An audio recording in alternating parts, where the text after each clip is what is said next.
Hi guys, welcome back to my channel. My name is Masi and this is Masi Trades. And on this week's video on this channel, I'm going to show you guys all of my charting techniques. I'm going to go through and show you how I find areas of support and resistance, areas of consolidation within a stock, and then exactly what I'm looking for when I look for key level breakouts within a stock. So let's go ahead and get started. All right guys, so here I have my Thinkorswim platform. I have Apple open here.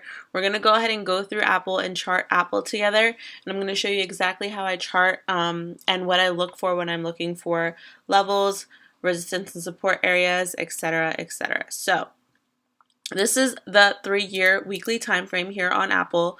So what I like to do when I first start charting is I always start from the highest time frame and work my way down to the intraday levels or the intraday time frames. The reason you want to look at the highest time frame first is because it gives you an overall picture of the trend that the stock is on currently. So that is going to help you make an informed decision throughout the day, whether you're day trading, swinging, scalping, whatever the case may be. You know what the overall trend of the stock is. And another reason why I use a top-down approach is because 90% of the time when I'm charting from the 3-year weekly and work my way down, the levels that you set on the higher time frames, if you set your levels properly, they should be hitting on the smaller time frames. You shouldn't have to add multiple levels as you continuously go down each time frame here.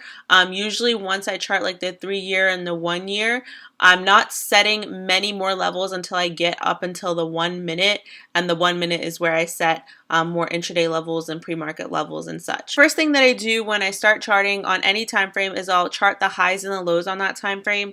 So here we have a 327.85 high and then a 128.90 low. Obviously I don't see Apple hitting 128.90 anytime soon, but I just like to chart it for my own personal reference.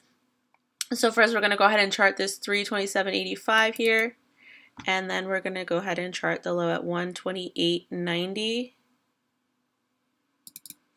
Alright, so once I set the high and the low, I like to start on the left side of the chart. Obviously that's the oldest part of the chart, to the right, which is what's currently happening on the chart.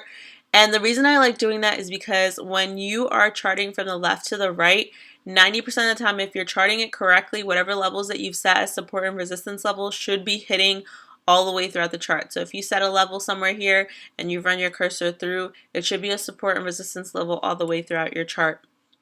So what I'm going to do here is I'm going to go to my drawing tools and I'm actually going to zoom in to this left side of the chart here.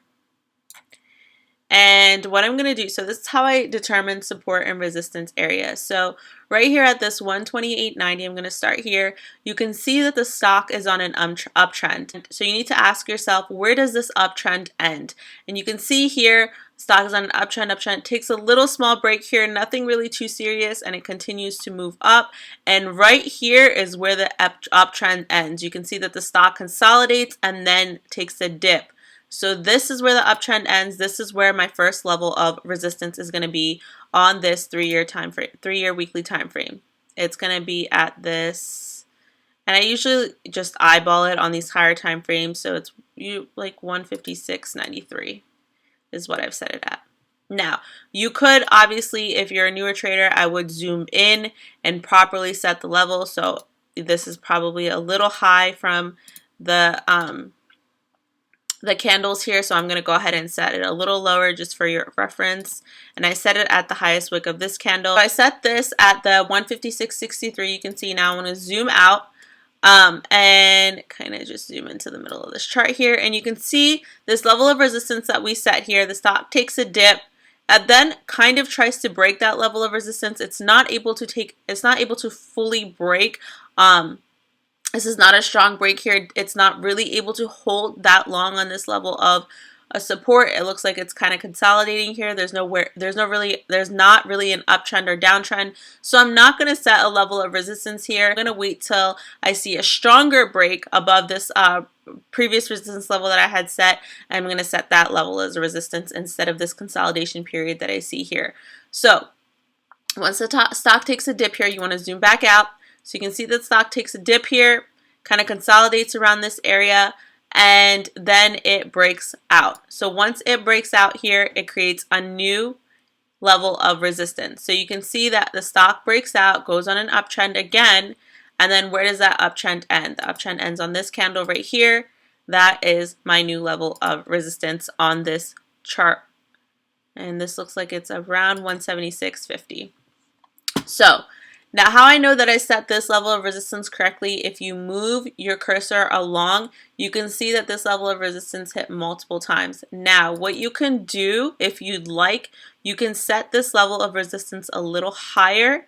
As you move your cursor up, you can see that it did go a little bit higher than this 176.50 level that we have set. So I'm actually going to remove this drawing and move this to the next highest candle up, which is this one right here. Now I'm not going to move it to this wick because this wick, it to me looks like an abnormality. It doesn't really look like the stock took a strong push up. The January 15, 2018 candle, I'm going to use that as my resistance area, kind of in between this area and this area of resistance. So now, when you zoom out, you can see a clearer picture of this area of resistance and support. So the stock went on an uptrend here, wasn't able to break out, was rejected, kind of consolidated along this line, along this level at 156.63. Stock broke out of the 156.63, created a new level of resistance, and now this level of resistance, this area of consolidation is your level of resistance and support, and you can see that the stock is continuously bouncing back and forth between these two levels until it finally breaks out. Now, when you zoom into this area here, you can see that the stock broke out right here. Wasn't a strong breakout. You can see that the stock took a little push up, wasn't able to really hold, and then was pulled back to that resistance level that now is our support level.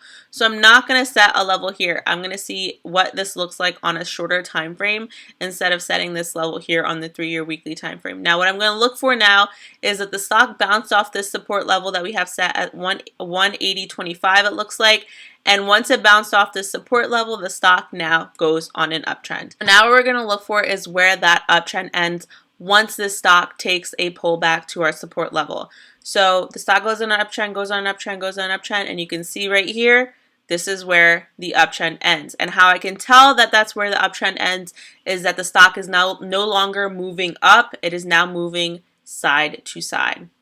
So this is a sideways move. There's no trend on this stock right now. It's a consolidation period because the stock is moving side to side. It's not moving up or down. So now what I'm going to do, I'm going to add an area of our resistance level right here. I'm going to add it on this candle. This candle doesn't look like it was a strong breakout either. Looks like it was a kind of a false breakout here. So I'm going to place it on this candle right here. And if you zoom in, you can even zoom in and place it as close to that wick as you can get it. And the closest to that wick looks like it's 229.72. I would probably round it to 229.75. I like whole numbers better. That's usually what I play. I don't like to have those little 1 penny, 2 penny numbers. I like to round it to the nearest whole number. I think it's easier that way. So now this level of resistance, what does the stock do? Consolidates around this level of resistance, and then it is rejected at this level of resistance. It's not able to break up, and the stock now goes on a downtrend. So what we're going to do is zoom out. Now when the stock goes on this downtrend here, what does it do? Now this is exactly if you miss levels, this is what you're going to miss. So the stock goes on a downtrend. Say you have puts on this stock and the stock is on a downtrend, you don't have a solid exit point. Now, if you had set, if we go back into this left side here, if you had set this level of support here, I purposely ignored this level of support for you guys. If you had set this level of support here, the stock, you can see that this level of resistance, the stock took a dip. So what do we see? What did we see here? The stock was an uptrend, created a level of resistance, and then took a dip. Now I didn't mark this level of support here. Now, later in the chart, you can see that that support area that we didn't mark here, that we missed, becomes another support area of support later in the chart. Now, if you had puts on this, if you were shorting the stock or had puts on this stock, you would know exactly where to exit because that is where your level of support is, and you would have a solid exit point if you had this area, this level of support set. at the 141.38, it looks like. So just pay attention to all of that. I did that on purpose just so you guys could kind of see what it looks like later in the chart. So if you are really accurately setting those levels of resistance and support, you're going to find that they hit later in the chart multiple times. Moving along the chart, this was our next level. So we had this level set at the 141.38. You can see that it bounced off this 141.38 and then created a new resistance level. So where does this uptrend end? Once the stock bounces off of this level, goes on an uptrend, where does the uptrend end? It is rejected right here at this level. And this level is the 215. I'm going to set it at 215.75 level, or 215.45. All right, so I set that at the 215.45 level. If you zoom in, you could probably set it. No, 215.45 looks pretty accurate. And what does the stock do? So the stock goes on an uptrend, creates a level of resistance, and now it is rejected. What does it do? It goes back to our last level of resistance. That's now our level of support. Once it bounced off this level of support, it's now in kind of a consolidation period. Tested this 215.45 level again, wasn't able to break. Finally broke out and is now on an uptrend. Apple has currently been on an uptrend for the past few months. So Apple has been on an uptrend for the past few months now. So when you look at this right side of the chart, you can potentially set this level of support right here. It does look like the stock started to consolidate a little bit right here. Personally, I would like to see this on a smaller time frame. I don't really want to chart this on this 3-year weekly. I don't see a solid support and resistance area, but when you look at this on a smaller time frame, you will see a more solid area of support and resistance. The 3-year weekly, that's how I chart pretty much every single time frame. And once I'm done with the 3-year weekly, I'll work my way down. So from the 1 year, 1 day, all the way down to the 1 minute. Now I chart all of these levels exactly the same, just like I showed you guys right now. The only level that I do chart a little bit differently is the 1 minute level, because I set pre-market levels on the 1 minute, 1 day, 1 minute time frame, and I also set intraday levels. I'm going to show you guys also how I chart intraday levels as well as pre-market levels. This is Apple on the 13th of February. So this part of the video was recorded a little bit later because I forgot to show you guys how I chart the pre-market and 1 minute daily levels. So we're on the 1 day, 1 minute time frame. And you can see Apple here, pre-market. These are all its pre-market moves right here, and after market hours right here. So if we were going to watch Apple here today on February 13th on Thursday, what I would do is probably zoom into this pre-market area right here, right before the market opens, which is like right. So I would watch Apple right until about when the market opens. So like right here. So these all the pre-market levels here on Apple. Now, this right here, you can chart this high here as your pre-market high. So what I would do is I'll set a pre-market level here at the high, the 328.01. It could fill this wick all the way up throughout the day. And then also what I would like to chart is this consolidation area right here. This is more of a consistent consolidation area. And see here you have a level of resistance. So I will chart that level of resistance. It looks like at close to around 324. I probably chart it around 324.40 just to get the high of this wick right here, and then the high of this candle. If you 321.20, this price level I set here. I didn't set this on the 1 day, 1 minute time frame. This was set previously, so you can see how the stock follows those levels pre-market and after market hours as well. I also see another level right here of resistance. The stock was consolidating right here. This was a support, and then the previous resistance was about 325.92 it looks like. So I'm going to actually add a level right there as well. You could probably put it a little bit, 325.92. So you can see the stock broke that level and then created a new level of support, and then broke that level of support, and then to our level down here that we had previously set. Now if you watch Apple throughout the day, let's see what it did. So this is 9:30 at the open here. The stock breaks that pre-market level of 324.40 and starts to push. And let's see, so it wasn't, all right, so you can see perfectly what it does. It pushes to that 325.92 level right here. Wasn't able to break it. So you could have potentially caught Apple, whoops.